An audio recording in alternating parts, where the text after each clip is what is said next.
প্রধানমন্ত্রী এখন অর্থাৎ সিলেটের সিটি কর্পোরেশন এখানে সুধী সমাবেশ স্থলটি আয়োজন করা হয়েছে, সেখানে তিনি এই অল্প কিছুক্ষণের মধ্যে এসে উপস্থিত হয়েছেন। আর নিশ্চয়ই আপনার মাধ্যমে আমরা দর্শকদেরকে একটু দেখাতে চাই। আর যেহেতু আপনি আলোচনা করছিলেন যে আসলে স্পোর্টস অর্থাৎ ক্রীড়াঙ্গনের যে বিষয়টি, অর্থাৎ খুবই আলোচনার যে জায়গাটি তৈরি হয়েছে, সেই জায়গা থেকে যদি বলি যে একটি ইতিহাস নিঃসন্দেহে বাংলাদেশের ক্রীড়াঙ্গনে একটি প্ল্যাটফর্ম তৈরি হবে।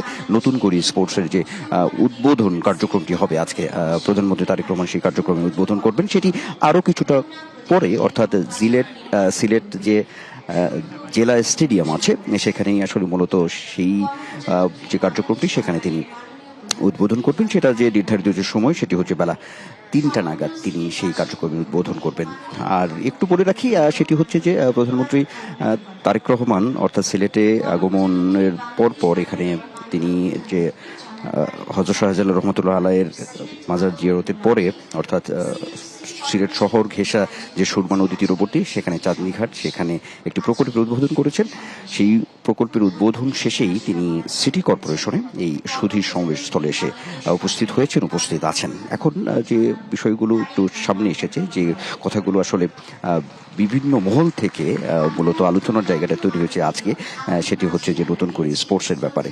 অর্থাৎ এই যে কিশোরীদের অর্থাৎ 12 থেকে 14 বছর বয়সী কিশোরীদের যে খেলোয়াড় হিসেবে আসলে তৈরি করা, এটি আসলে বিগত সময়ে কোনো সময় আসলে দেখা যায়নি। সেই জায়গা থেকে নিঃসন্দেহে একটি ইতিহাসের জায়গা তৈরি করবে এমনটাই বলা হচ্ছে। আর যারা স্পোর্টসম্যান আছেন, যারা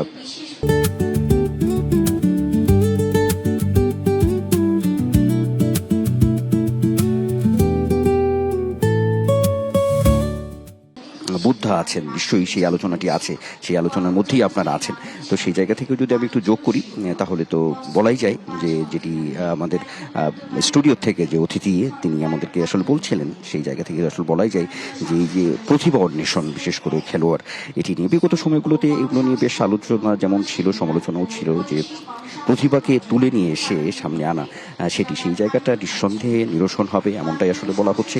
এবং একেবারে প্রত্যন্ত এলাকা থেকে যে পর্যায়ক্রমে যে খেলোয়াড়দের তৈরি করার যে বিষয়টি রয়েছে, সেটি যে ধরনের পরিকল্পনা আসলে নেওয়া হয়েছে এই নতুন করে স্পোর্টসের মাধ্যমে, সেটি নিঃসন্দেহে একটি মাইলফলক জায়গা তৈরি হবে, খেলোয়াড় বের হয়ে আসবে এমনটাই কিন্তু আসলে বারবার বলা হচ্ছে।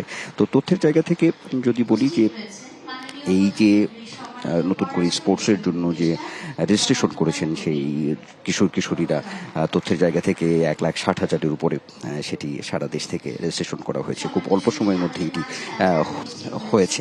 তো এটি একটি জায়গা আছে। আজকে প্রধানমন্ত্রী এই নতুন করে স্পোর্টস যেটি কার্যক্রম, সেই কার্যক্রমটি উদ্বোধন করবেন এবং সেই একই সঙ্গে তিনি সিলেট থেকে সারা দেশের স্টেডিয়ামে যারা প্রতিযোগী আছে অর্থাৎ নতুন করে স্পোর্টসে, তাদের সঙ্গে একটি সংযুক্ত